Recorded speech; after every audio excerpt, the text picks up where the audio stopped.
Buenas tardes a todas y a todos, y os agradecemos que nos acompañéis en este segundo momento de este camino que hemos llamado el Faro de la Abadía. Acción, emoción, poesía y pensamiento son las palabras que hemos elegido los que trabajamos en la Abadía para describir nuestra oferta a la ciudad. Solo nombramos el pensamiento en cuarto lugar, después de la acción, la emoción y la poesía, pero que nombremos también el pensamiento, que no lo ignoremos al presentarnos, expone una convicción, la de que el teatro es más rico y poderoso cuando, además de ofrecer acción, emoción y poesía, piensa o da que pensar.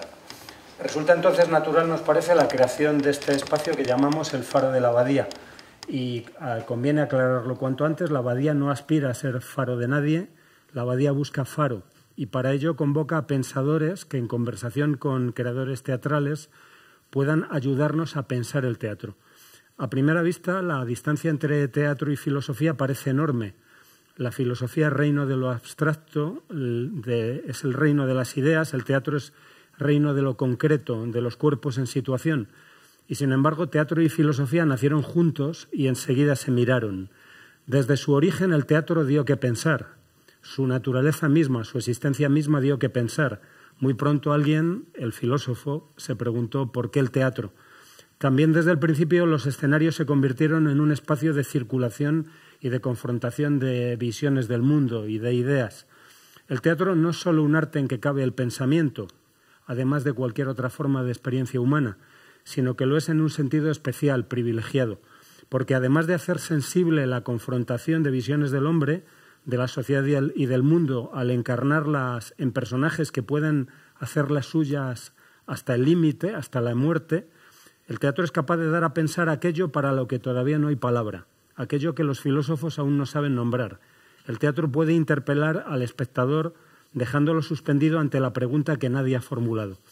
Bueno, todo eso está en la base de este foro, al que llamamos Faro, que aspira modestamente, pero con ilimitada ambición, a abrir un lugar y un tiempo de encuentro, de conversación y de tensión entre gentes que sin duda tienen muchas preguntas que compartir, sea cual sea el campo en que desarrollen sus profesiones.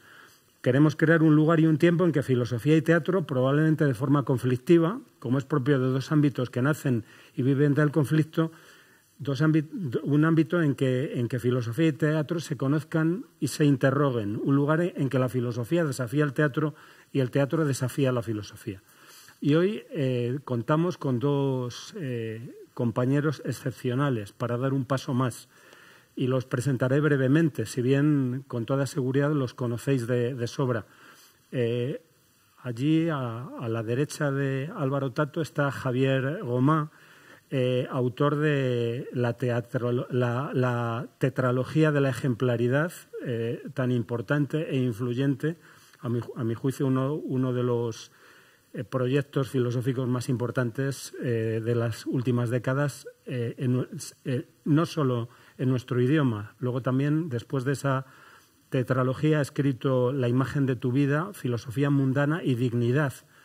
Pero quizá a él le resulta más grato en esta tarde que mencione su trilogía teatral Un hombre de 50 años, compuesta por las obras Inconsolable, que se estrenó en el Teatro María Guerrero, Quiero cansarme contigo o El peligro de las buenas compañías, que se estrenó hace poco en el Teatro Reina Victoria, y la tragedia Las lágrimas de Jerjes, que pronto se va a poner en escena. Además, Javier Gomá es célebre en su familia como contador de chistes malos. Y creo que no es insignificante mencionarlo teniendo en cuenta el asunto que nos convoca, ¿no? Y a mi derecha está Álvaro Tato, a quien conocéis mucho, conocéis de sobra como dramaturgo y alma, entre otras, de Ron Lala y Hay Teatro, dos de las compañías más vigorosas e interesantes del mundo teatral español. Es autor de, entre otras piezas, de Malvivir, de Villa y Marte, de Andanzas y entremeses de Juan Rana, de Todas hieren y una mata, de Crimen y telón y de Siete otras vidas. Y además de Vive Molière, que se estrena en el Teatro de la Abadía el 1 de diciembre, que yo no me entere que no venís, que yo no me, que yo no me entere. Además, si él no es contador de chistes malos, o quizás sí, quizá no es insignificante tampoco en este contexto que os cuente cómo lo conocí. Yo era profesor de la escuela, de la RESA, de la Escuela de Arte Dramático, impartía la asignatura de filosofía y siempre les proponía un concepto, cada temporada proponía un concepto sobre el que los alumnos habían de desarrollar una acción teatral, ¿no? Y el concepto aquel año fue tolerancia. Y entonces cada cual se las agenció como pudo y de pronto sale Álvaro Tato y hace una imitación de mí. Bueno, una imitación, una parodia. Una parodia con todos mis gestos, mis tópicos y demás. Y yo le dije, ¿y qué es esto? Y me dijo que era para medir mi nivel de tolerancia. Claro, y entonces cuando llegué a casa me preguntaron, ¿y qué tal hoy? Y digo, pues nada, en todas las clases tiene que haber un graciosillo, ¿no? Y entonces, pues aquí tenemos a un contador de chistes malos y a un graciosillo, los cuales han hecho de lo uno y del otro sus ejes y han hecho teatro con esa capacidad de hacer algo bueno desde el chiste malo y de hacer auténtica gracia desde lo graciosillo o graciosete, ¿no? Y aquí los tenemos y les doy la palabra y les agradezco mucho que nos acompañen y nos guíen en esta tarde. Y en particular tengo que agradecérselo a Javier, que viene que ha estado malito, ¿no? Y aquí está. Pero bueno, él es de Bilbao y entonces, ¿no? Estaría bueno, ¿no? Que fueses a faltar, pues. Cuando quieras, torero. Me da pie para un chiste malo. Pues venga. El estado de enfermedad que he tenido hasta ahora mismo, vamos. Y es, ¿qué es lo más cercano que he estado yo nunca de una orgía? Pues que acabo de estar acostado con 38. Pues es verdad que me he levantado después de estar acostado con 38. Muy bien, se han reído, ¿eh? Bueno, yo entiendo que es una especie de crédito que se puede agotar enseguida. Es un placer mayúsculo el poder... Yo me he levantado, es verdad que me he levantado de la cama para venir aquí, pero no necesitaba estímulo porque es un placer mayúsculo estar en la abadía, estar aquí, estar en este escenario y compartirlo con estos dos monstruos de la naturaleza, porque unen... No lo voy a hacer por separado porque no se trata de hacer una diagnosis, pero que da la casualidad que los dos unen un talento extraordinario con la simpatía personal. Entonces, si encima saben muchísimo, porque ellos son hombres de teatro, yo no lo soy. Yo he escrito un poco de teatro, pero no soy un hombre de teatro. Igual que el otro día tuve una conversación con Emilio Lledó y me presentaron como, los dos sois filólogos clásicos. No, yo he hecho filología clásica, pero yo no soy filólogo clásico. El filólogo clásico es él. Es decir, pues poder tener una conversación y compartir ideas con dos personas como él no se me ocurre una mejor manera de dedicar mi tiempo. Cuanto al faro, creo que es una expresión muy hermosa porque el faro es justamente aquel instrumento nacido para dar luz. Y qué esperanza más grande podríamos tener nosotros los que nos hemos reunido hoy aquí, que nuestras palabras, hablando con Juan, hablando con Álvaro, arrojaran algo de las dos propiedades que la luz puede tener, que es iluminar y dar calor. Iluminar la mente y caldear un poco el corazón. Y que salgamos de aquí con esas dos sensaciones, a lo mejor con esa ráfaga del faro, que no nos sirve para siempre, pero que haya iluminado esa habitación, a veces un poco oscura. Y lo de la enfermedad que me sirva no de eximente, las tonterías que digas son migas, pero sí de atenuante, si veis que son más de lo habitual. En cuanto a lo que dice Juan de Atenas, antes de hacer una pequeña ponencia, que es el formato como nos hemos organizado, voy a hacer una ponencia de unos 15 minutos, luego Álvaro otro y luego una conversación más libre, donde al final, según me cuentan, podemos participar todos. En algún lugar he escrito sobre el hecho paradójico de que en Atenas nacieran al mismo tiempo y fueran contemporáneos Sófocles y Sócrates. El que se considera el padre de la filosofía y el padre del teatro, y los dos fueran en la ciudad de la democracia, que es Atenas. Es decir, hay alguna unión que no es identificación, pero hay una cierta unión entre la libertad y la creatividad de la democracia, el concepto de la filosofía y el drama del teatro. Nacieron al mismo tiempo y en la misma ciudad. Y entonces he preparado unas pequeñas notas que tienen como objeto hacer una presentación así un poquito teórica, pero creo que perfectamente comestible sobre, a mi juicio, qué es el humor. Luego darle pie a Álvaro para que haga su intervención, que él ha elegido hacerlo de una manera, según me ha anticipado, más concreta. Y luego iniciamos una conversación libre. Sin entretenerme más. En el capítulo 2 de mi libro de Dignidad me atreví a intentar definir qué entiendo por arte de la vida, el arte de vivir. Y ahí decía que era un cóctel con dos ingredientes. Un primer ingrediente del arte de vivir es la insumisión. Si tú quieres desarrollar un buen arte de vivir, tienes que tener un momento de insumisión. Insumisión ante la realidad, la negatividad de la realidad, la indignidad, la muerte, la injusticia, la desigualdad. Y eso te genera un sentimiento de rebeldía. Y esa rebeldía, esa insumisión hacia una realidad indigna, es lo que hace crear la cultura, que es una especie de segunda naturaleza. Y de ahí nace una máxima que desarrolla en ese libro, que podría ser un buen resumen del imperativo de la insumisión. Vive de tal manera que tu muerte sea escandalosamente injusta. Vive de tal manera que tu muerte sea escandalosamente injusta. Pero este es el primer ingrediente del cóctel. Pero si tú quieres realmente tener arte de vivir, tienes que tener el primer momento, que es el de insumisión, y el segundo momento es el de reconciliarse con la imperfección. No puedes estar en una actitud de rebeldía constante. Hay un momento que es de jugar con la vida, de reconciliarte con la imperfección propia y ajena.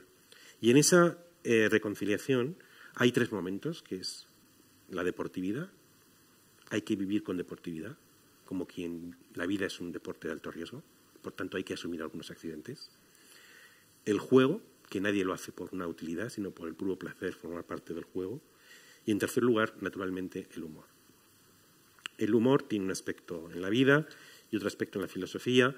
Voy a empezar sobre todo sobre el humor en la vida. Y es que la vida, no es exagerado decir que la vida es mortalmente seria. Cuando dijo aquello de Gil de Viedma, el verso tan repetido de que la vida iba en serio, es que Gil de Viedma lo que estaba diciendo es que nos espera algo serio. Que no hace falta insistir que es realmente muy serio. Y si nos dedicáramos a pensar constantemente en eso serio que nos espera, probablemente se agotaría nuestra creatividad, nuestro placer, nuestro entretenimiento. Así que nosotros necesitamos inventarnos de vez en cuando lo que podríamos llamar vacaciones de realidad. El sueño son las vacaciones, el arte, el enamoramiento, es también las vacaciones, el éxtasis místico, eso que es la imagen que llamaba el sentimiento oceánico de lo divino. Todo esto nos suscita la ilusión de un mundo alternativo más vivible, mejor, y que lo hace provisionalmente soportable. Y una de estas vacaciones, naturalmente, es el humor. Desde que Hutcheson, en el año 1765, publicara un libro que tuvo mucha influencia, titulado Pensamientos sobre la risa, el humor siempre se ha asociado al concepto de incongruencia. Nos divierte advertir, descubrir una incongruencia. Y es normal que si sentimos que el mundo es para nosotros un amo tiránico, por lo menos nos consuele descubrir de vez en cuando incongruencias que nos producen placer y nos producen risa. El humor tiene un efecto constantemente relativizador respecto al principio de la realidad, que tiende, en cambio, a hacerse absolutista, a ser totalitario. Hay, en mi esquema, 3 formas de totalitarismo. Y, por tanto, hay 3 grandes formas de relativización del humor. Y frente a ese humor, frente a ese totalitarismo, el humor muerde, hace daño, restringe, limita, adocena. El primer totalitarismo es el totalitarismo político-religioso. Uno, un totalitarismo sobre el cuerpo, otro, un totalitarismo sobre el alma. Por supuesto, yo entiendo que hay una política sana y hay una religión sana. Pero el poder tiende, como dijo Lord Acton, a convertirse en poder absoluto. Y es ahí donde el relativismo del humor es percibido negativamente por el poder totalitario. Por eso no es casual que los poderes totalitarios lo primero que hagan, lo primero que suelen hacer es expulsar o restringir el humor, porque relativiza el relato sagrado, desacraliza. El humor es iconoclasta y lo iconoclasta no sirve para un poder que aspira a un dominio totalitario.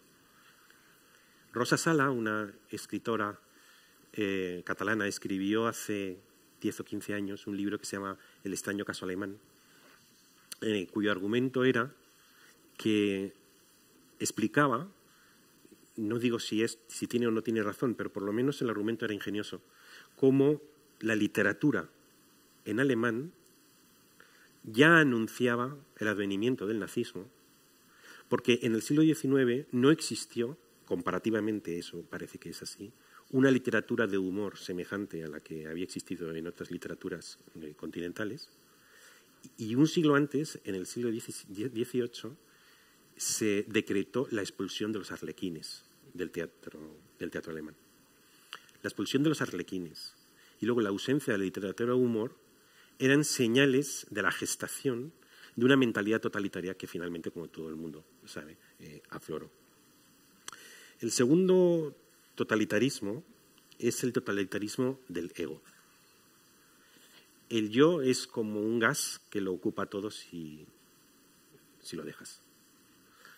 Por diferentes razones últimamente he estado leyendo a Tácito y a Suetonio los capítulos dedicados a Nerón. Y luego, como estaba malito, y yo no la había visto, a lo mejor vosotros la habéis visto, pero yo no la había visto porque cuando se emitió era demasiado pequeño, me he visto yo a Claudio. Y realmente es una experiencia hasta dónde puede llegar un ego que no tiene límites. Un ego que está puesto en el centro del mundo y que tiene todo el poder a su servicio, a la locura máxima, delirante. Y nosotros vivimos en una época muy egocéntrica. Yo estoy a favor del egocentrismo. No tengo nada en contra del egocentrismo. Me pienso que en el egocentrismo viene la imaginación, la creatividad, del talento, siempre y cuando sea un egocentrismo educado, civilizado. Y sin embargo, la corriente del romanticismo, que tan buenos frutos produjo, ha generado un romanticismo muchas veces asilvestrado, un egocentrismo asilvestrado. La manera, creo yo, de cuando una persona es demasiado seria, se deja de reír. Cuando una persona se toma demasiado en serio a sí mismo, se deja de reír. Y normalmente lo que produce es que se convierte él mismo en risible. La manera más eficaz de educar un ego salvaje es practicar la cortesía de la autoironía. De esta manera nos aseguramos, como creo que además han demostrado con la anécdota que ha contado Juan sobre Álvaro, cómo uno u otro practicaban la ironía y la autoironía. Y luego estaría el tercer totalitarismo, que es el totalitarismo de la muerte. Entonces, claro, el absolutismo de la muerte nos abruma. Y por eso necesitamos lo que un filósofo en un libro muy bonito, Muerte y Supervivencia, llamaba una cierta frivolidad metafísica. Necesitamos unas gotas de frivolidad metafísica que rociar en nuestra existencia. Necesitamos que haya elementos de humor que desdramaticen la excesiva seriedad del mundo y que podamos vivir, como dice Montaigne, la vida como una comedia. En fin, dice Montaigne en un cierto momento de sus ensayos, de lo que se trata es de hacer un buen papel. O sea, tampoco es para tanto. La vida es una comedia, de lo que se trata es de hacer un buen papel. Y para eso el humor es muy importante, para esos toques de frivolidad metafísica. Como todo, el humor tiene sus límites. Tiene un famoso libro, Bataille, en el que habla de la importancia de los límites para el erotismo. Y explica que el erotismo, el que él estudia, trata de desbordar los límites, pero no negarlos, sino al contrario, afirmarlos para luego rebasarlos. Pero el erotismo se trataría en un juego permanente entre confirmación y rebasamiento. Algo parecido ocurriría con el humor. Hay unos límites que juegas con esos límites, pero que no pueden nunca faltar en el humor, creo yo, algo contextual, prudencial, situacional, intuitivo. Y luego podríamos hablar sobre aquello que dicen, ¿no? El humor es desde hace más tiempo. ¿Cuánto tiempo? Una vez leí un libro que un ensayista se preguntaba ¿cuánto tiempo pasó para que después de la tragedia de las Torres Gemelas, para que se hiciera el primer chiste sobre las Torres Gemelas? No sé si dijo un mes. En Sevilla sería un minuto, porque puede ser o distancia temporal o distancia física. Había un límite, creo yo, que es recomendable, que no olvidar nunca, y es que el humor debería contribuir a dulcificar la vida. A dulcificar la vida de tanto dolor, no a aumentar el dolor. Y claro, este principio, el de dulcificar el dolor y no aumentarlo, tiene un inconveniente, que es el progreso moral. Y es que la civilización occidental está envuelta en un progreso moral constante. ¿Qué es la moralidad? Una de las definiciones de la moralidad, no única, quizá no la primera, no la principal, pero una de ellas es: lo moral es tener la imaginación de ponerte en el lugar del otro. Es por otro un tema de imaginación. Es ponerte en el lugar del otro. Y claro, si hablamos de que se está existiendo un progreso moral, pues entonces es que cada vez nos ponemos más en el lugar del otro. Yo, por ejemplo, que hace 20 años, pues seguro que hacía un montón de chistes sobre tartamudos. Y hago chistes sobre todos y sobre todo tipo de cosas. Por tanto, seguro que hice tartamudos. Y un día estaba yo oyendo la radio y oía al presidente de los tartamudos. Bueno, primero ocurrió la siguiente cosa. La primera cosa que dijo es que ¿por qué los tartamudos dicen menos tonterías? Y dice, es que tienen unos segundos más para pensar. Ojo. Exactamente. Y luego, lo segundo es que cuando interiorizas, poniéndote en el lugar del otro, las discriminaciones a las que, y los dolores y las penalidades a las que han sido objeto, históricamente se te hiela la sonrisa. Es que ya no tienes tanta gracia, no te gusta. Y lo mismo pasaba antes, hacías chistes sobre las mujeres, cómo conducen, o sobre los mariquitas, o sobre los negros, o sobre los jorobados. Y a medida que se produce progreso moral, simpatizas más con el otro y ya no te hace tanta gracia. Entonces, el humor tiene un problema con los límites. Está rodeado por una serie de límites, con una excepción. Y hay un ámbito en el que tienes anchas Castilla. Puedes practicar el humor sin ninguna frontera, de manera absoluta, que es el humor a costa de uno mismo. Ahí no hay límite. Y ese es el que creo además que me parece más civilizado. Tomando pie de lo que ha dicho Juan, si luego hay ocasión, pues leeré un pasaje breve donde en mi obra Inconsolable cuento mi teoría del chistemalismo. pero ahora ha terminado mi intervención para daros el gusto de que hable Álvaro. Gomá. Qué lujo, macho, qué lujo. Qué lujo, muchísimas preguntas, muchísimas dudas. Me imagino que seguro que comparto varias con los aquí presentes, a quien saludo. Y aquí estoy en estéreo con dos, ¿no? Es muy cómica la situación, en realidad. Pero bueno, una verdadera gozada escucharos a los dos.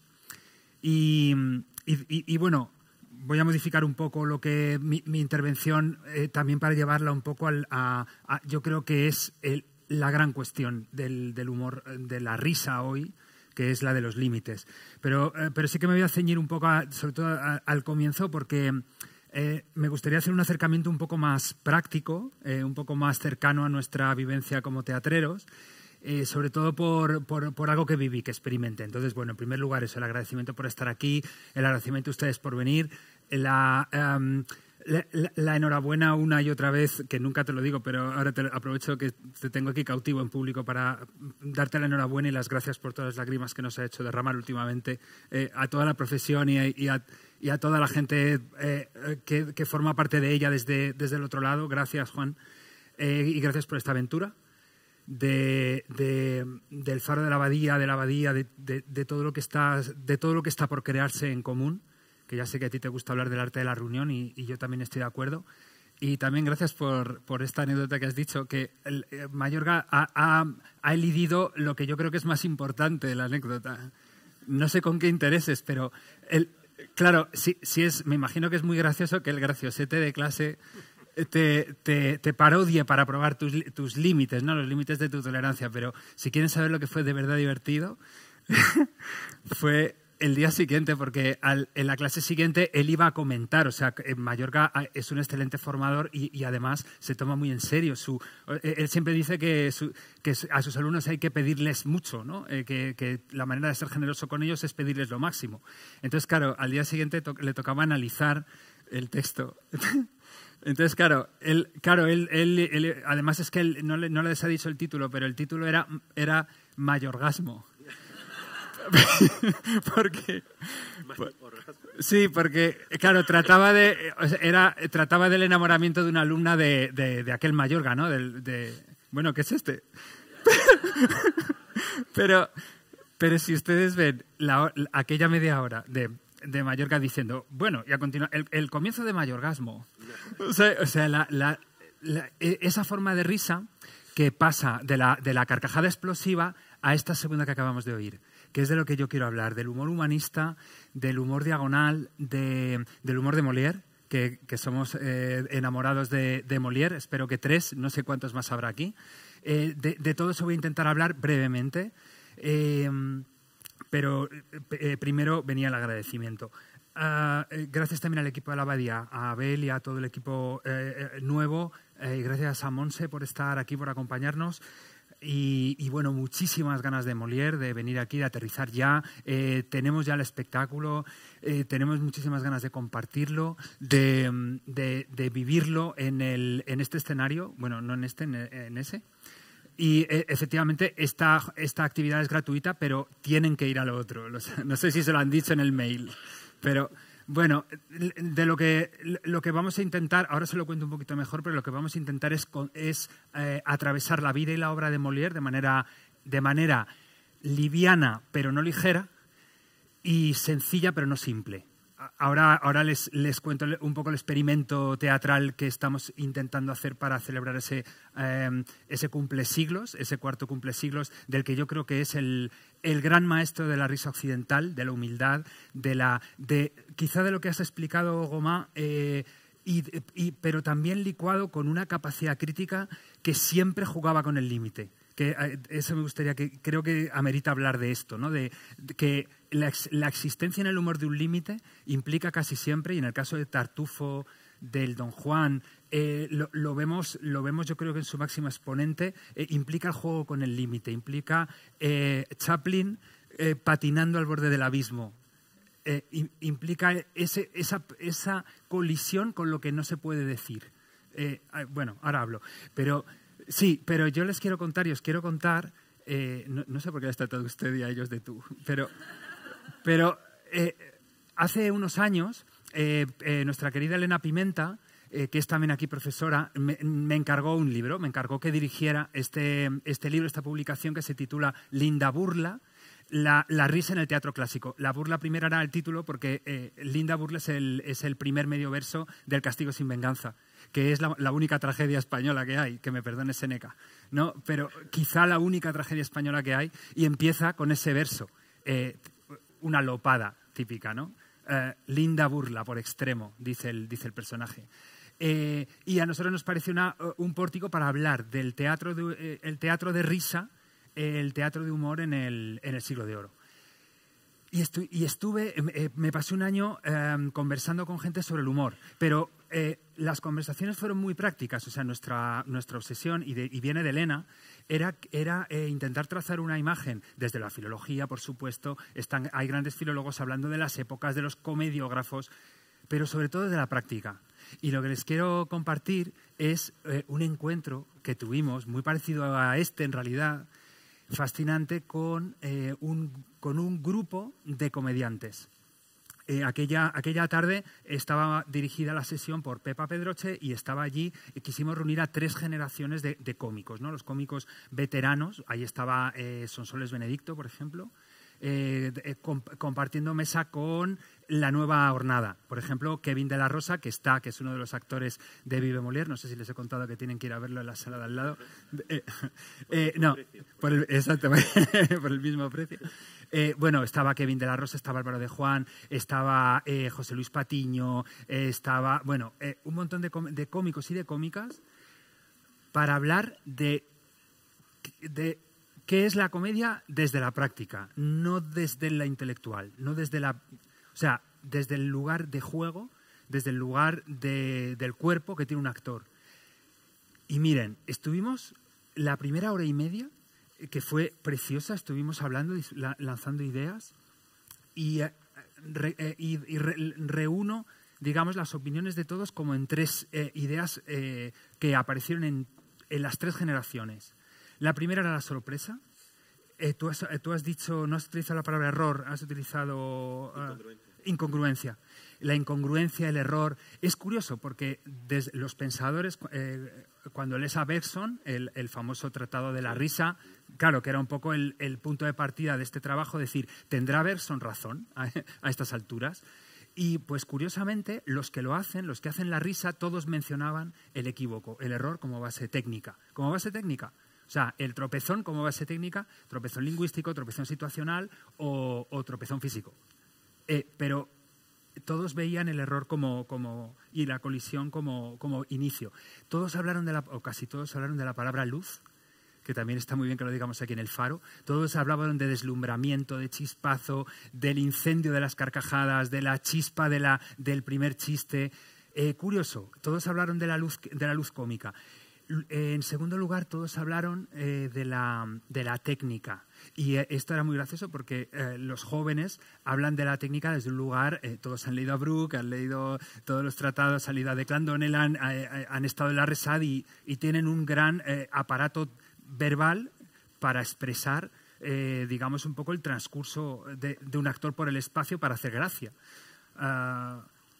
Pero los mayores, iba a decir los viejos, los mayores decían cosas y además pedían perdón. Decía, yo no entiendo muy bien lo que decís, pero yo sé cómo se coloca un chiste.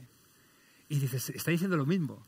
O sea, han pasado 40 años entre una y otra forma de comicidad, pero colocar un chiste, en el fondo tiene que ver, es exactamente lo mismo que el running gag o que todos los términos norteamericanos, en fin, que todos hablaban de la técnica. Y de eso también habla Bergson en el libro. Habla del humor como un mecanismo. O sea, habla del hombre máquina. Habla del títere, que también obsesionó a la teoría romántica del teatro, ¿no? Habla del hombre maquinado, ¿no? El hombre o el ser humano maquinado, el hombre por el que ya no pasa la muerte porque es una máquina. Tú has mencionado el totalitarismo de la muerte. Y ya está. Y hablaban también de que había básicamente dos tipos de risa. Todos los actores y las actrices coincidían en que hay un humor de la dicción, Esto lo pongo yo en la categoría, pero todos venían a decir que hay un humor de la adicción y un humor de la situación. Casi todos preferían el humor de la situación.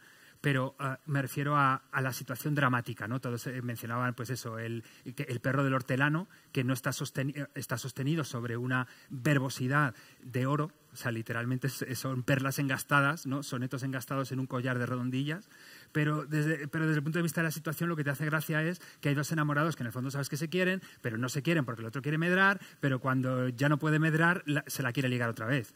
O sea, es el Patio del Instituto. Claro, es la situación lo que mata a la gente de risa todavía. Qué verbo más curioso matar en este contexto. En fin, la luz, la técnica y los tipos de risa. Pero a donde yo quería llegar es que después de hora y media hablando de esto, fascinados, bebiendo café, viniéndonos arriba, ya saben, los actores, llega un momento que Pepe Villuela estaba así. Es Pepe, estaba así, repantinga. Y claro, yo le pregunté, yo le dije, bueno, y me gustaría que parásemos un momento y escuchemos a un bestia de la comedia que no ha utilizado ni siquiera palabras, ni ahora ni en su carrera prácticamente, para hacernos llorar de risa, porque justo había salido un artículo suyo en Litoral hablando de la relación entre la relación que él veía entre la risa y la poesía. Ahora leo el fragmento porque fue fascinante. O sea, y le pregunté por ese artículo, le digo, Pepe, cuéntanos algo, aunque sea para que salga en el libro. Y dijo lo siguiente, o sea, básicamente no es que nos refutara, pero nos dijo, todo lo que habéis dicho vale para la tragedia. O sea, bueno, es que literalmente. Yo creo que no hay nada más complicado y más aburrido que hablar sobre la comicidad, porque se acaba amojamando. La comicidad está ahí y cuando la intentas atrapar y expresar y explicar y decir esto lo he hecho así, se empieza a desdibujar y tú mismo te empiezas a traicionar. Hay una cierta situación de ebriedad, de extrañamiento de uno mismo. Gomá había hablado de las vacaciones, es otra manera muy bonita de expresarlo. Una cierta situación en que dices, no sé por qué he hecho esto, pero ha resultado gracioso. Bueno, lo puedo repetir. A veces lo repites y no funciona. Hay una zona misteriosa dentro del humor que a mí me encantaría poder compartir y poder decir, ya sé cómo se hace, me voy a dedicar a dar clase de comedia.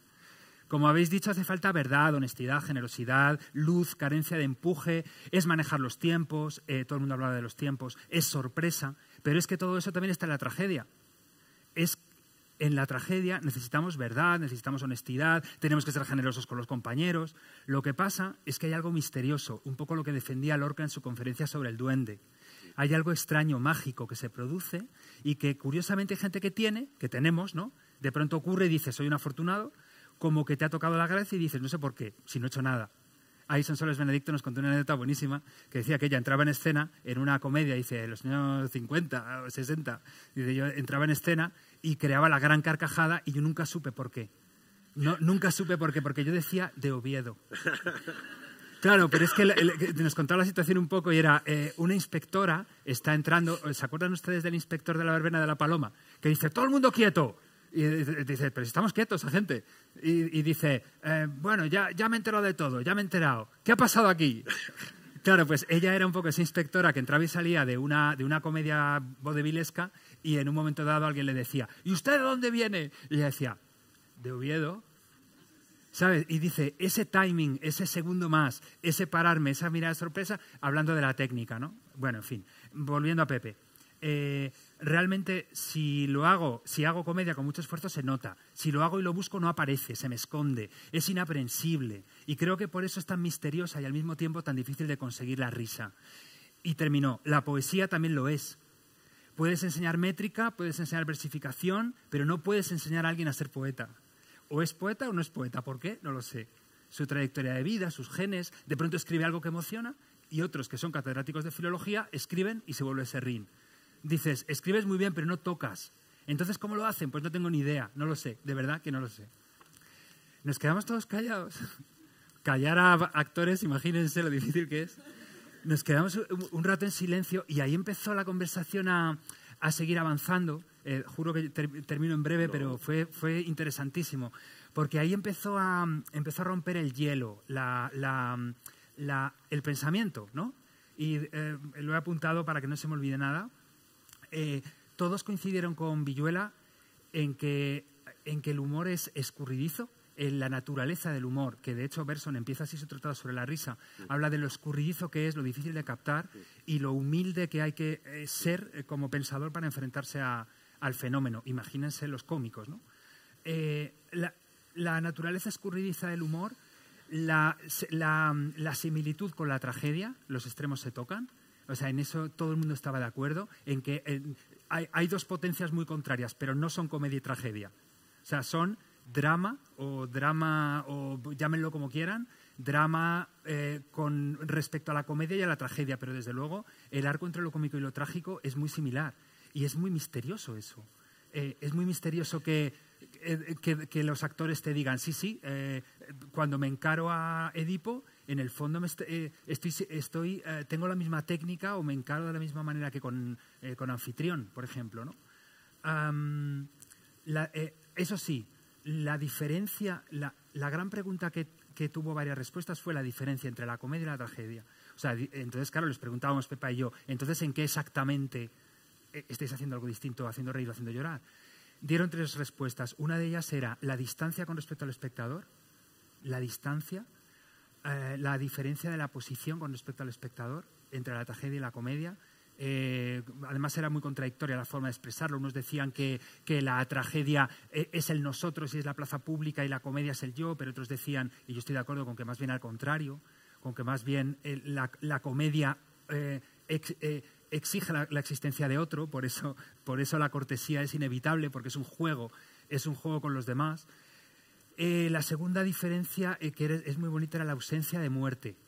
Surgió varias veces que en la comedia no mueren, ocurren cosas tan terribles como en la tragedia, pero la muerte es una actividad suspendida, es que encaja exactamente con lo de las vacaciones mortales. Y en tercer lugar apareció un montón la palabra tiempo. Y aquí te voy a hacer una pregunta ahora, que termino ya de verdad, con respecto al tiempo, porque has mencionado esa palabra, tú has mencionado la palabra desgracia, desgracia menos tiempo, ¿no? Desgracia más tiempo. Es una definición que a veces se atribuye a Woody Allen, creo que es de Woody Allen, no sé si lo han oído, que la comedia es tragedia más tiempo. Yo no sé a qué tiempo se refiere. Tengo esa duda y me encanta poder preguntarlo aquí, porque se refiere al tiempo que ha pasado, como dice Gomá, al tiempo, a la distancia temporal entre un suceso. Y nosotros hicimos unas sevillanas del 11S que sentaron fatal. Las hicimos una vez en el Teatro Alfil. 2 torrecitas gemelas, 2 torrecitas gemelas.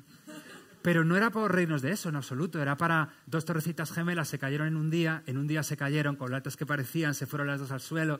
Se fueron las 2 al suelo, al suelo fueron las 2, lo mismo que nuestro amor, el día que se cayeron las torres de Nueva York.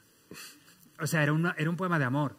Se creó un silencio y un mal rollo en la sala, que ahora a lo mejor no, a lo mejor es esa distancia. No sé qué tiempo es, porque algunos de los actores decían, no, se refiere al timing, al timing norteamericano, se refiere al tiempo, al tempo musical, ¿no? Al tempo. En fin, ¿a qué tiempo se refiere? Y conecta este tiempo con este hombre máquina. En fin. Por último, para terminar el libro, me faltaba una entrevista y justo llegó la compañía de Piccolo, del Piccolo de Milano, que interpretaban Arlequino servido de 2 patrones, ese mítico montaje de Strehler, lo montaban en la comedia. Y entonces tuve ocasión de reunirme con el director, con Luca y con los actores en una breve entrevista. Y me dijeron algo que me fascinó también, que me conectó completamente con esto que les estoy contando, que es que decían que la comedia del arte procede de la tragedia. O sea, que literalmente es la traducción posmedieval de las tragedias de la vida. La comicización, no sé cómo se dice, de las dramas sociales. Me decían, Arlequino viene del dolor, Arlequino come moscas, porque no tiene nada que comer, y Arlequino es el drama del emigrante. Y me decían incluso, los enamorati, que tanta gracia nos hacen, obedecen al dolor de las diferencias de clases y de la obligación de los jóvenes a contraer matrimonios forzosos en una época realmente muy reciente, hasta hace muy poco, ¿no? En fin, cómo la comedia procedía del dolor y me dijeron más. Me dijeron también que que Lecoq llamaba a la comedia del arte, que es algo que he tenido en mente todo el tiempo con el Molière, la comedia humana. No la llamaba comedia del arte, la llamaba la comedia humana. Y ya está, porque iba a hablar de experiencias propias que seguro que pueden surgir en esta charla. Tengo un montón de preguntas, de cosas, pero sobre todo contaros y contarles que con este Molière, que con Vive Molière, nos estamos reencontrando con la esencia de lo que yo quiero considerar el humor humanista, que es con lo que empezaba a hablar. El humor que me hace preguntarme por qué casi nunca la comedia forma parte de los galardones, ni de las grandes titulares, ni de lo que se supone que es el gran teatro, que sigue siendo como considerado una especie de hermano pequeño. Por ejemplo, te lo decía y te lo voy a preguntar aquí si puedo, que es, a mí me parece que Mayorga, entre otras cosas, es mucho más comediógrafo de lo que muchos directores de escena le han montado, porque cuando Mayorga se dirige es mucho más divertido. ¿Por qué existe también esa especie de dificultad con el humor de traba, de sentimiento de clase inferior, ¿no? Cuando trabajas con Molière te das cuenta de que él atraviesa desde la farsa más burda hasta el teatro más cortesano, desde el barro hasta el oro, y va atravesando y no es un viaje, o sea, es una ida y vuelta, desde la farsa hasta la alta comedia y vuelta, desde la amargura del misántropo hasta lo burdo de Sganarelle, ¿no? Y dices, un humor así, yo creo que en España solamente lo hemos encontrado en Cervantes. Es un humor que mira a los ojos, no es un humor como el de Valle Inclán o como el de Quevedo, brutal, fascinante, pero que mira de arriba abajo. Y quizá en Calderón. A mí Calderón me parece uno de los grandes comediógrafos de Europa. Pero, bueno, en fin, un gran descubrimiento Molière, un gran viaje que espero que compartir con ustedes. Y ya está, eso era todo, lo que traigo aquí.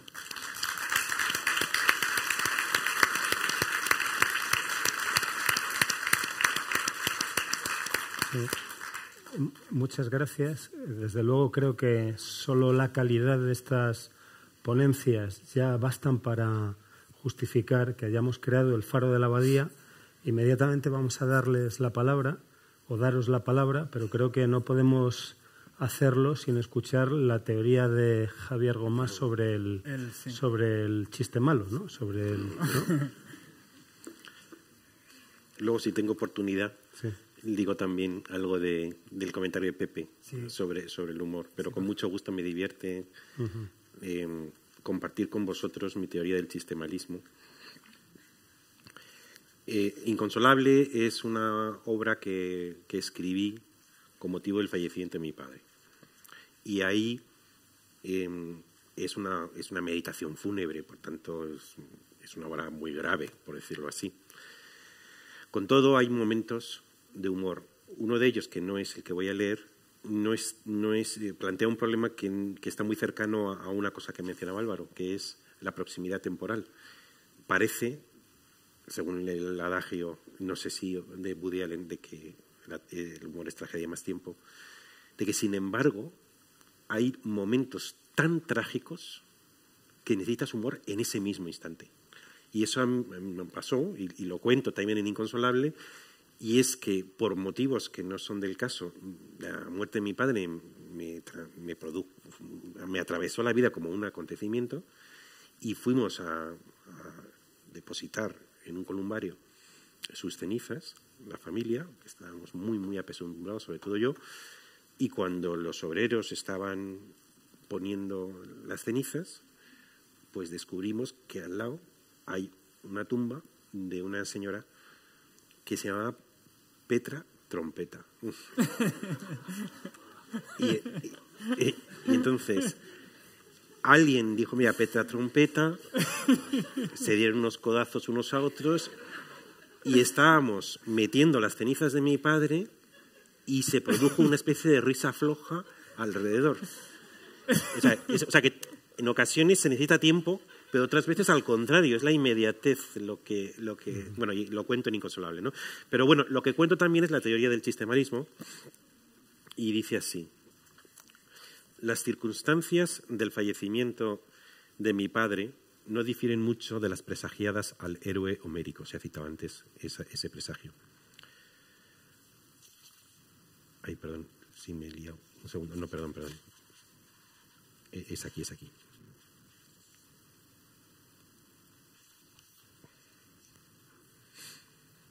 Dice, aquí hablo de cómo, tesis que yo mantengo he mantenido en varios sitios.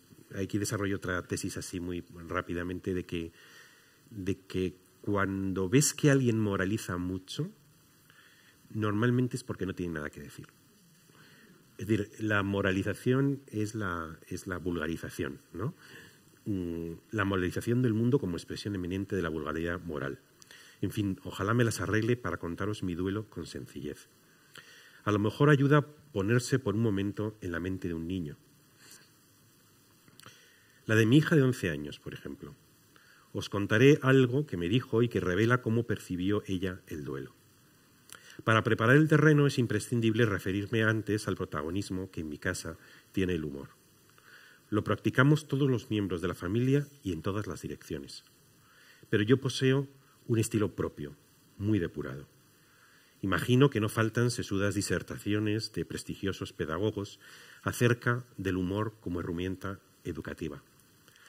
Pero mi método supone un claro progreso sobre las más avanzadas técnicas hasta hoy conocidas en el mundo, porque yo hago un uso muy profesional del chiste malo. Un chiste malo es lo contrario de una broma pesada. En la broma pesada, el bromista se ríe a costa del oyente, que la sufre, mientras que quien se ríe en el chiste malo es el oyente, y no del chiste, pues carece de gracia, sino de quien lo cuenta.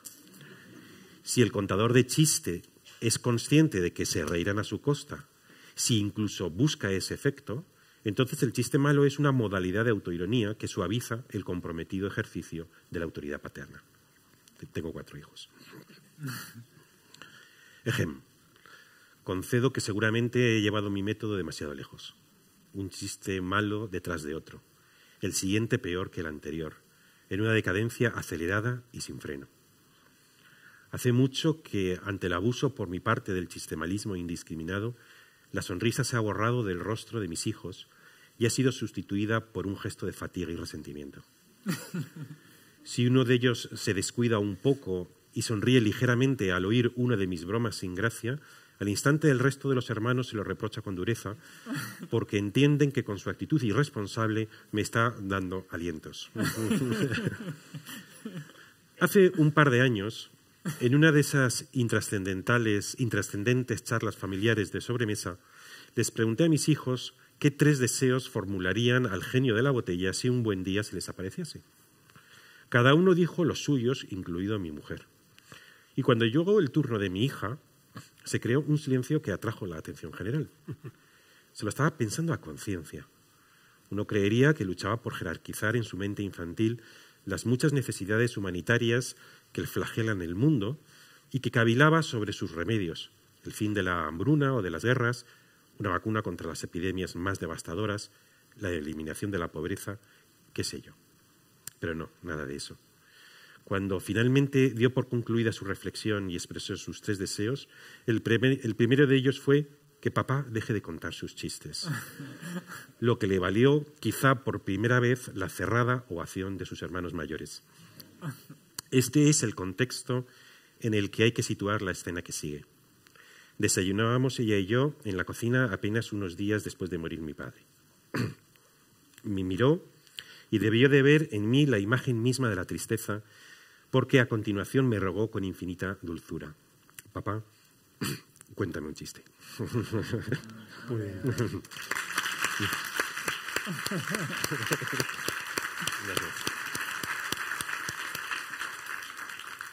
Sí, no me resisto a contaros que cuando, siendo nuestros niños muy pequeños, fuimos al tanatorio. Yo creo que era la primera vez que ellos iban al tanatorio, porque había fallecido un familiar, y entonces estábamos aparcando el coche en el garaje, y entonces Miguel, que era pequeño, se sorprendió de que hubiese tantos coches en el garaje, y dijo: tanta gente muere. Y dijo Beatriz: estos son los invitados. Sí, La propia Beatriz me estaba viendo un día escribiendo y se acercó y me dijo: papá, ¿me regalas tu boli? Y yo le dije: todo lo mío es tuyo, hija mía. Y ella me dijo: ya, pero me lo regalas. A veces me reprochan que cuando hablo de acción, emoción, poesía y pensamiento no incluya el humor. Me dicen los 5 elementos de la obra teatral deberían ser acción, emoción, poesía, pensamiento y humor, pero yo tengo la impresión de que el humor ya está dentro del pensamiento y probablemente también está en la acción, en la emoción y la poesía, ¿no? El humor de algún modo recoge la fuerza de cada una de esas o es atravesada por esas cuatro fuerzas. Estando en Varsovia, con motivo de la presentación de una obra mía allí, conocí a un matrimonio muy, muy mayor que vino a ver mi obra y me dijeron, y lo dijeron prácticamente al unísono, me dijeron: Mayorga, hemos sobrevivido a Hitler, a Stalin y a 65 años de matrimonio y solo lo hemos hecho gracias al humor, ¿no? Y qué interesante la alusión a Cervantes, ¿no? Y quiero recordar aquel momento del coloquio de los perros en que Berganza empieza a hablar sobre sus amos, ¿no? Y empieza a criticar al primero de sus amos y le dice Cipión: para ahí, ¿no? Dice: hay que morder pero sin hacer sangre, ¿no? Y yo creo que el mejor humor muerde sin hacer sangre y desde luego pues tenemos a un campeón del humor, ¿no? Que es ese creador que siempre es capaz de mirar de forma compasiva a cada personaje y por tanto a cada ser humano. Cervantes es un maestro del pensamiento y del humor. Y ya me callo y os doy la palabra, porque seguro que hay algún comentario o alguna pregunta que queráis hacer a Javier o Álvaro. Me gustaría también decir algo después sobre Cervantes. Muy bien. Sí. Quizá alguien quiera hacer algún comentario o contar un chiste. A ser posible malo.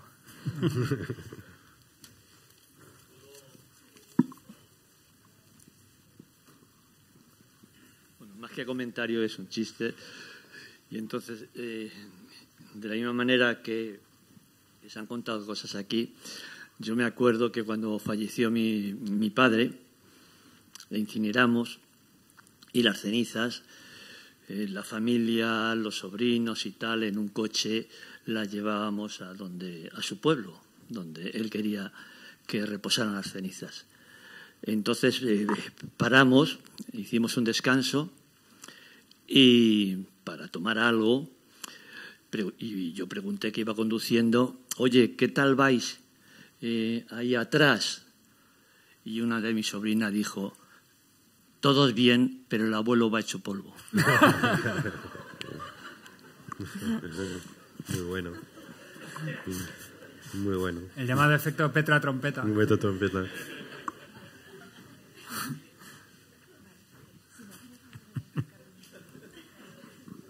Gracias.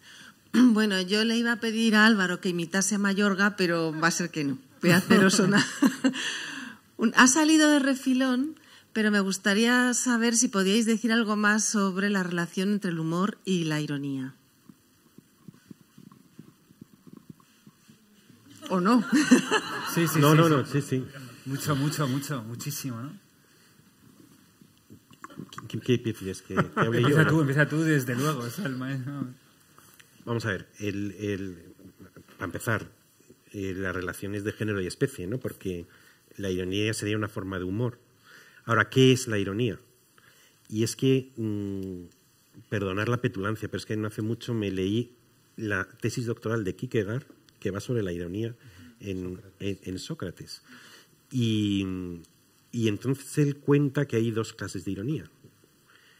La palabra ironía entre los griegos tenía un significado negativo. Ironía significaba ser un hipócrita. Era decir lo contrario de lo que se pensaba. Pero en este caso, yo creo que la ironía tenía una forma de cortesía. Luego existe lo que se llama la ironía romántica, que es distinta. La ironía romántica, la de la filosofía idealista, que los hermanos Schlegel, Schleiermacher, todos estos hablan también de la ironía romántica, pero ahí se entiende por ironía un distanciamiento, un extrañamiento de la realidad. Es decir, hay una actitud ingenua, y es que aceptas la realidad como es, y hay una actitud de extrañamiento hacia la realidad. Y ese extrañamiento los idealistas le llamaban actitud irónica, pero es distinta a la ironía de Sócrates, que me recuerda más a la de Cervantes. Y si no os parece una acrobacia demasiado grande, introduzco lo que pensaba decir sobre Cervantes, porque también tiene que ver con la ironía. Se habla de la ironía socrática, Kierkegaard no habla de la de Cervantes, pero están muy asociadas. Y escribí un libro, La imagen de tu vida, que menciona Juan, y tiene un capítulo que se llama Cervantes, la imagen de su vida, que nace de una exposición que se hizo en la Biblioteca Nacional, que me pidieron que asesorase y que era con motivo de los 400 años de la segunda parte del Quijote. Y entonces de ahí una conferencia y escribí un texto del catálogo que luego retocado metí ahí en la imagen de tu vida. Y entonces ahí, que también con eso de alguna manera estoy contestando a Pepe Villuela. Yo no estoy... a Pepe Villuela es un genio, esto va a empezar. Pero creo que en la definición es muy importante en la vida intelectual. Definir es un arte primorosísimo, que por cierto practicaba Sócrates. Ahora, definir no significa tener la pretensión de mecanizar algo, de que porque definas exactamente qué es el humor, eso no significa que tengas ninguna capacidad tú de hacer el humor. Por otra parte, me parece a mí que entre el parentesco, cuando decía que era todo lo mismo, había una cosa que no, en la propia declaración que había hecho Álvaro, que es la incongruencia. La incongruencia en la tragedia es el deus ex machina, que es impugnado por todos los tratadistas del humor. La incongruencia es precisamente el elemento propio del humor. Bueno, pues entonces trataba de definir algo que muchas veces es mentado, pero rara vez definido. Es algo que además a mí he hecho muchas veces en mi vida. Yo estudié filología clásica, mi padre no entendía nada y me decía, y hubo un tiempo además años de cierta tensión porque me decía, Javi, tú haz lo que estudias, lo que te dé la gana. Pero no entendí. Y yo estudié lo que me dio la gana, pero encima lo hice mal. Y entonces él no entendía nada. Y pese a eso, que en las tensiones habituales de la familia, me acuerdo un día que me dijo, Javi, a ti se te da bien definir. Y yo creo que si no os parece demasiada jactancia, por lo menos experimento placer en definir. Y a veces voy por la calle y digo, yo a este señor, ¿cómo le definiría? Y estoy pensando, a veces me cuesta, y además he tenido un problema de aquí, y yo creo que ahora estoy todavía más tardo, pero a mí se me da bien, o por lo menos tengo placer en eso, en encontrar la definición. Y entre una de las definiciones que un día busqué es ¿en qué consiste el encanto Cervantes? ¿En qué consiste? O sea, ¿por qué leo Cervantes y me produce un cosquilleo? Sobre todo el Quijote. Reconozco que el Persiles incluso la Galatea me hace gracia por otras cosas. Pero incluso las novelas ejemplares son así, otras no, a veces se me hacen un poco cansinas. Pero ¿por qué es una obra? O sea, y luego escribí un artículo que se llama la fórmula Cervantes o el secreto Cervantes. Es decir, esa fórmula de la Coca-Cola que han guardado en una especie de caja fuerte que se supone que es imposible. ¿En qué consiste el secreto Cervantes? Y los puse allí y sigo manteniendo que la definición que doy es la definición de la Coca-Cola. Y para mí, y además tiene una función extraordinaria para la filosofía contemporánea, que ahora os diré. Y es, la fórmula Cervantes se compone de tres elementos que nunca se habían juntado de la misma manera. Y es el idealismo, la cortesía y el chiste. Esos tres elementos al mismo tiempo, los tres elevados a un grado supremo, no se había producido nunca. ¿Y por qué es tan importante? Y ahí explico por qué, ¿eh? No son tres, voy explicando en qué consiste la cortesía, en qué consiste el idealismo y en qué consiste el humor cervantino. ¿Y qué nos enseña? Que, por ejemplo, para la filosofía, yo he escrito una tetralogía de la ejemplaridad. O sea, es mala, muy mala, horrible, lo que quieras. Pero es una, como dice Rafael en unas cartas del pintor, es una cierta idea del todo. Por tanto, tiene un riesgo, como es una cierta idea del todo, tiene un cierto riesgo de totalitarismo. Y en la antigüedad tú podías aspirar a ser hacer héroes como Homero o como Sófocles con una ingenuidad premoderna. Pero con la modernidad que ha nacido la individualidad, y la individualidad nos ha hecho descubrir nuestra dignidad infinita y nuestra indignidad de destino, porque somos seres raros, somos seres extraños, somos seres incongruentes, porque la naturaleza hace seres dotados de una dignidad excepcionalmente elevada por encima de todos los demás seres, y sin embargo le aboca a un destino como el de una polilla. Eso no se entiende. No se entiende. Entonces vivimos en una especie de drama. Ya no es posible ser felices, como antes se supone que eran algunos antiguos. Ahora podemos aspirar a ser dignos de ser felices, pero no ser felices. Por tanto, no podemos aspirar a una totalidad como antes, como en la antigüedad. ¿Cómo podemos aspirar a la totalidad? Solo si pasa la prueba del humor. Que es lo que dice, por ejemplo, Lord Shaftesbury en un librito que se llama Sobre el entusiasmo. Dice, podemos diferenciar las pretensiones de totalidad del totalitarismo si pueden superar la prueba del humor. Y claro, a mí me parece que un faro, por utilizar la palabra que hoy nos convoca, para el pensamiento contemporáneo es, si tú tienes una propuesta del todo, tienes que soportar la prueba del humor. Y ese es el origen por el que yo escribí una comedia tomando el pelo a la teoría de la ejemplaridad, que es la que estrené y ahora está girando. Para añadir brevemente la otra acepción de la ironía, que en realidad es la misma, pero también por completar tus palabras, hablar también de la ironía dramática, ¿no? En un teatro es inevitable hablar de es un poco más técnica la idea, pero yo creo que es una procede del mismo lugar, de la misma corriente, de la misma forma de pensar, pero es una de las herramientas básicas del cómico, es la acumulación de información en un lado o en otro del escenario y del patio de butacas. O sea, es el flujo de información desigual entre el patio de butacas y el escenario, ¿no?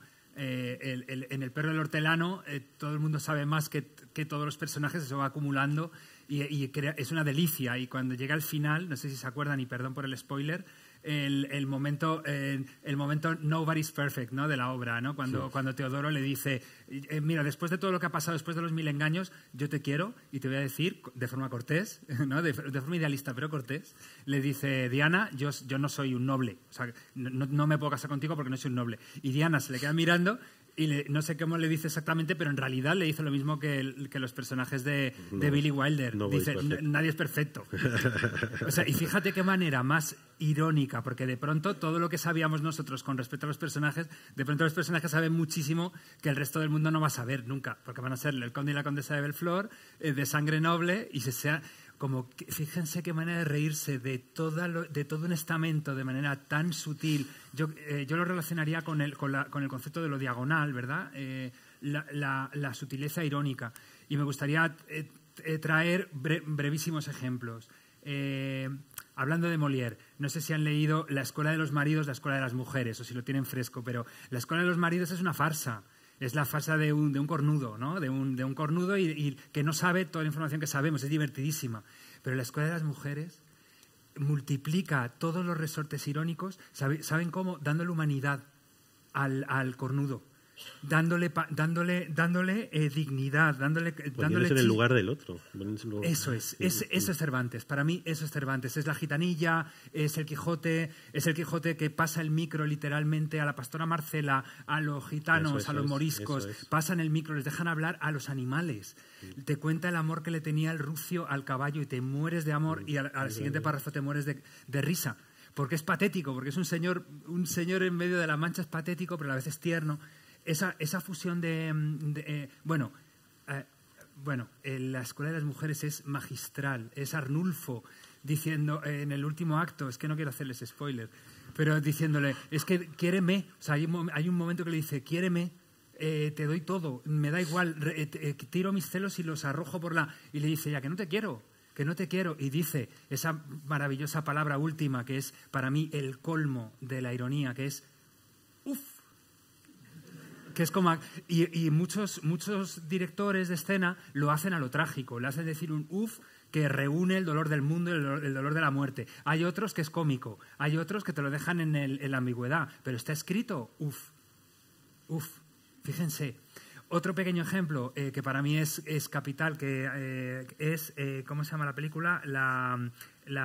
¿Cómo se llama la película de Chaplin del mundo de las fábricas? Tiempos modernos, ¿no? O sea, en tiempos modernos es divertidísimo que uno se vuelva loco con los tornillos. Es el drama personal convertido en algo divertidísimo.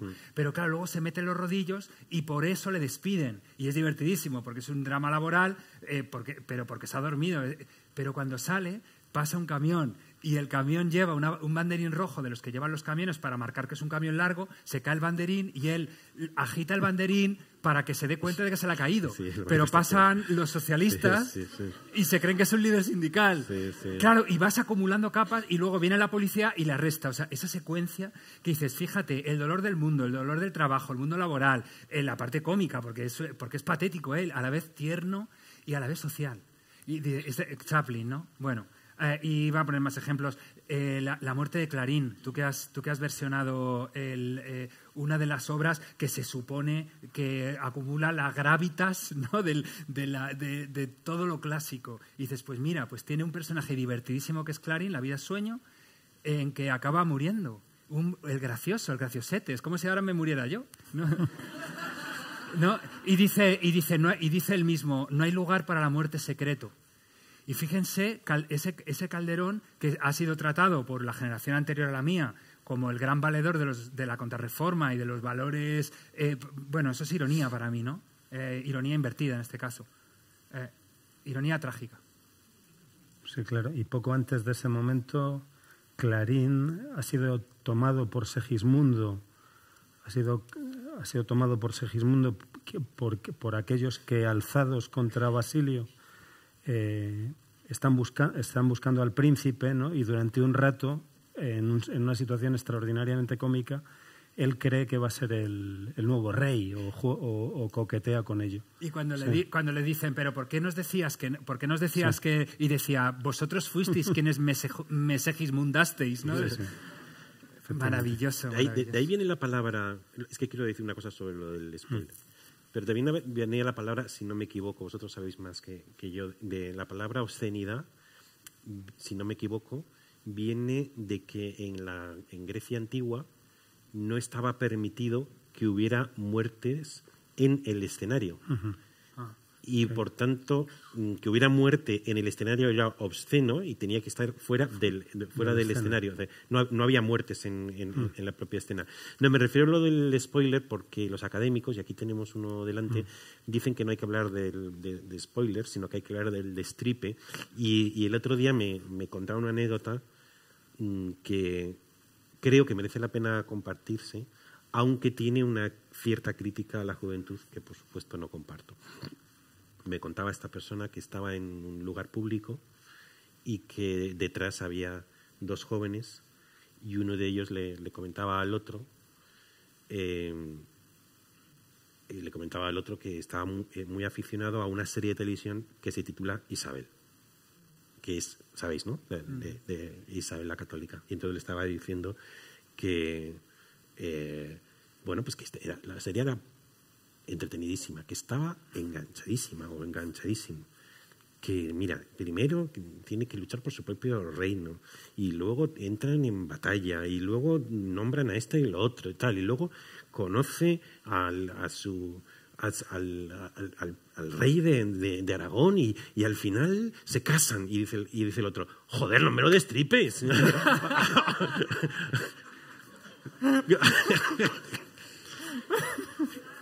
En ocasiones, ¿no? Pues digo, hay que darles tiempo. Digo, a lo mejor el bachillerato todavía tiene... Muchas gracias. Sí. ¿Hay alguna pregunta o algún comentario más? ¿Alguien quiere compartir algo? ¿No?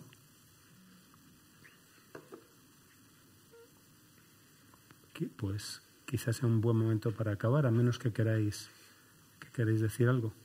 No sé, que a mí me encantaría que nos contaras un poquito más en qué consiste exactamente la obra que estrenas el 1. Lo decía en serio, ¿eh? Es que ya no se puede contigo.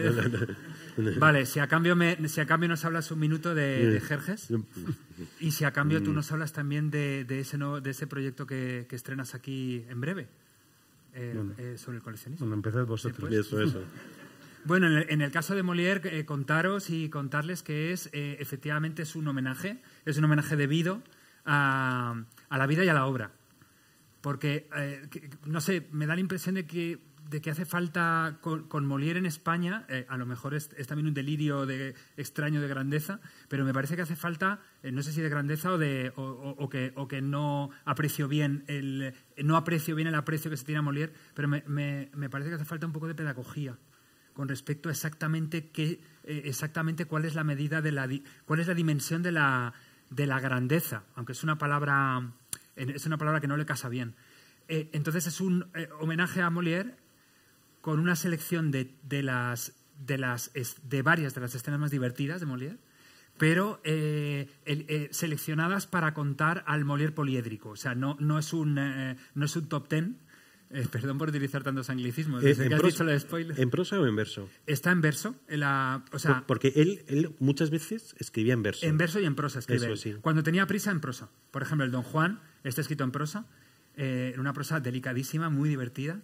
Pero él cuando tiene tiempo para macerar, por ejemplo, el misántropo, el Tartufo, el misántropo están escritos en... ¿Y lo has versificado tú? La idea es, cuando está en prosa, traducirlo en prosa, y cuando está en verso, traducirlo en verso. Tengo un sistema inventado, que en realidad, ¿quién no ha intentado algo parecido que se dedique a esto? Pero he intentado traducir aquellos esos endecasílabos, esos dodecasílabos franceses tan sonoros, al igual que los pentámetros jámbicos shakespearianos, intentar traducirlos con secuencias de alejandrinos y de endecasílabos. ¿Acentuados? No, empleando nuestro sistema de acentuación. Por eso. Claro, o sea, buscando ese sonido, pero buscando las opciones léxicas más adecuadas, que casi siempre son las más bajas. O sea, que intentando traducir a Shakespeare muchas veces te pones a leer... Lo nuestro es endecasílabo, ¿no? Lo castellano... Lo castellano es el octosílabo. El octosílabo más que el endecasílabo. Sí, pero a partir de Garcilaso, imagínate que... el romance era octosílabo. Claro, el romance era octosílabo. Pero luego enseguida el Garcilaso. Garcilaso y Boscán convierten a un gato en un tigre. O sea, cogen un idioma corto, par y llano, el octosílabo del romance, y lo elevan al endecasílabo. En tanto que de rosa y azucena se muestra el color en vuestro gesto, es algo que no se podía expresar poéticamente en español hasta que llegaron ellos.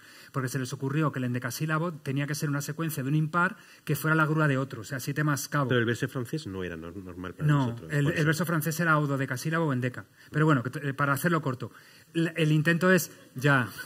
Pues bastante soy cómico, yo. Es mi culpa, perdón.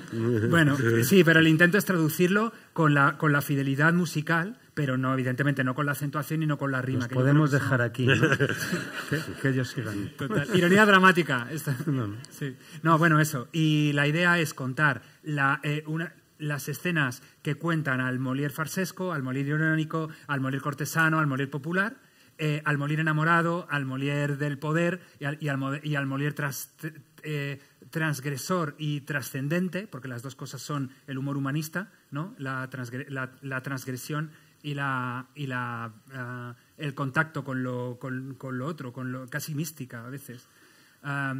Y contar todos esos Molières, pero también un vodevil sobre la vida de Molière. Es la historia de amor entre la diosa Fama. La diosa Fama está en el cielo y se quiere casar. Entonces no sabe con quién casarse, con Corneille o con Racine.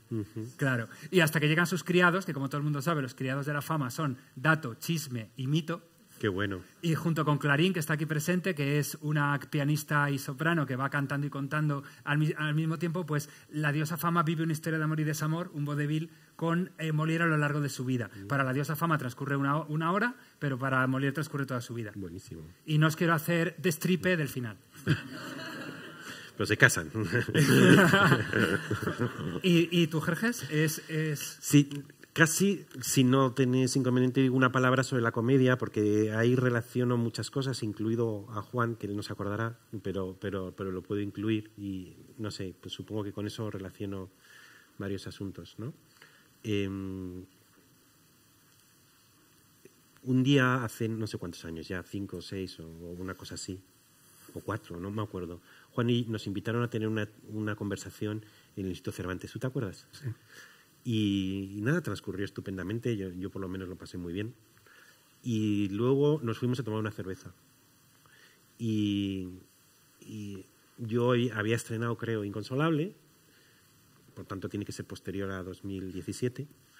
Y le dije, no sé, estoy dándole vueltas. Después del dramón de Inconsolable, a mí me apetece como reírme un poco como de mí mismo y estoy pensando esto y lo otro.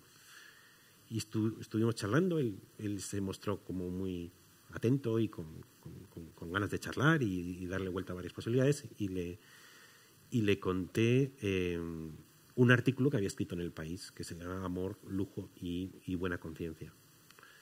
Que parte de la siguiente idea. La ejemplaridad es una ejemplaridad conflictiva. ¿Por qué? Porque si hay una persona que es muy ejemplar a tu lado, tú tienes dos posibilidades. O imitarlo, lo cual no es muy frecuente porque tiene un gran coste personal, o odiarlo. Y eso es lo que suele ocurrir. Es decir, cuando tú estás tan tranquilo y nadie se mete contigo y de repente tienes a tu lado un tipo absolutamente ejemplar, es evidente que la pregunta latente es ¿por qué coño no haces lo mismo que lo que está haciendo este hombre? Eras totalmente feliz antes. Y al contrario, si tú tienes la suerte del destino de tener a tu lado un tipo desgraciado, tacaño, asqueroso, machista, desagradable, tu reputación al lado de tu mujer empieza a subir como la espuma, ¿no? Y entonces ahí cuento en el microensayo, contaba una anécdota en el que cuento esa idea de el buen ejemplo genera mala conciencia. Y por eso, a lo largo de la historia, mucha gente que ha representado el buen ejemplo ha muerto de manera violenta. Y el mal ejemplo genera buena conciencia. Y por eso nos encanta poner la tele, pones el telediario, se alude a los políticos, dices ¡qué asco! Y te metes en tu cama reconfortado en tu propia dignidad moral, ¿no? Dices, yo no soy como esos, yo soy distinto, yo estoy por encima.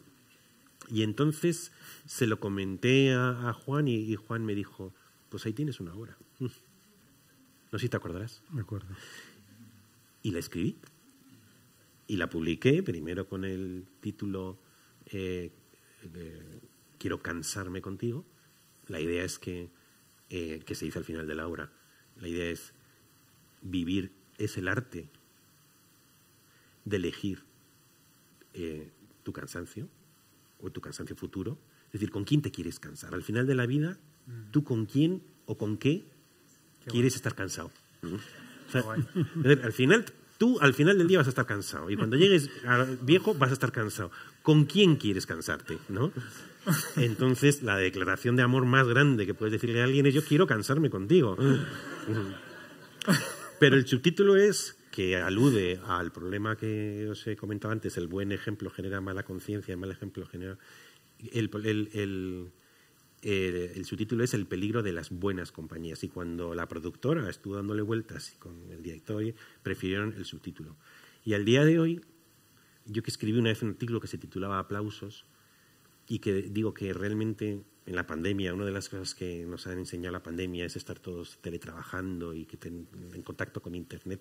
Y decía, es que sí, pero en Internet no se aplaude. Hay algo que es la inmediatez de vuestras caras y de vuestros cuerpos ocupando un espacio y una especie como de electricidad compartida que produce una felicidad de nuevo cuño que genera un aplauso. Y ese aplauso es una gloria, ¿no? En teatro se habla de gloria, según me han dicho. Gloria. La gloria. Y todavía hoy, mi obra está girando. Supongo que los debo tener ya, que no pueden más conmigo, el chat que tengo con los actores y con el director, porque cada vez que van, ¿qué tal hoy? ¿Qué tal ha ido? Y es muy bien.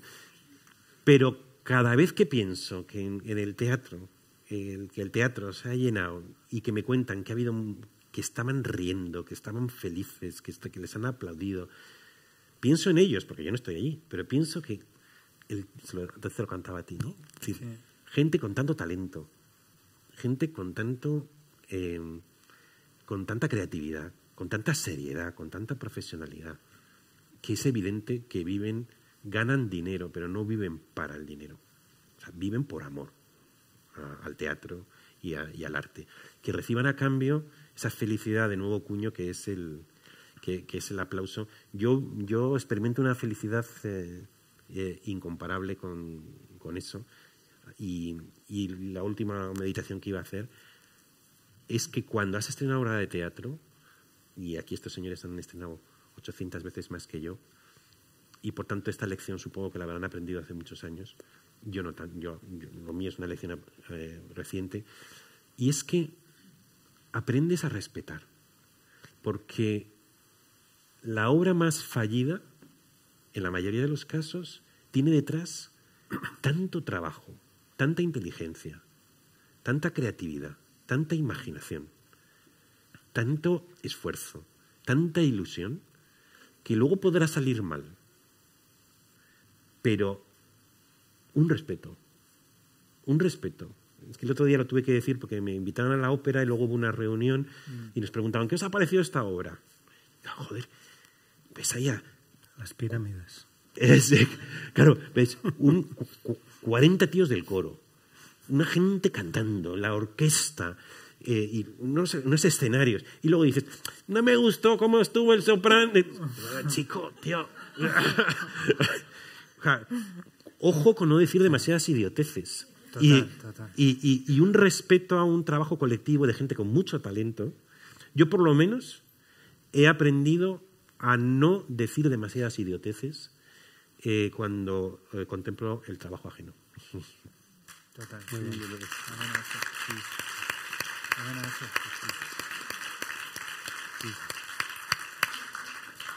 Sí, recuerdo en una noche de estreno en el Teatro de la Comedia, después de estrenar La Dama Boba, que yo versioné y que dirigió Elena Pimenta, se le acercó un listillo y le dice el listillo a Elena Pimenta, la verdad es que no sé qué has querido proponerme.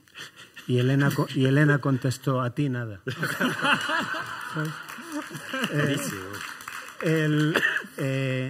Sí, yo creo que ha sido estupendo que hayamos acabado con esta invitación a entrar en Molière y que Javier nos haya hablado también de su estupenda comedia, y yo no voy a incurrir en la grosería de hablar de mi libro.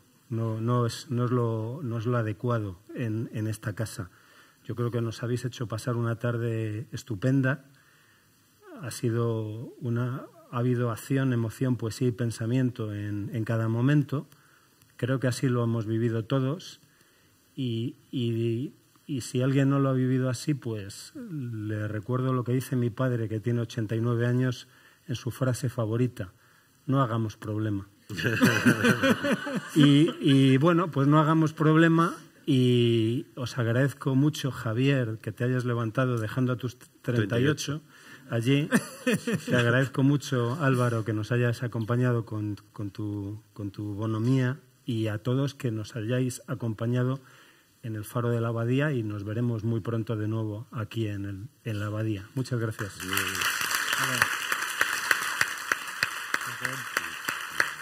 Qué bonito esto. Qué bonito.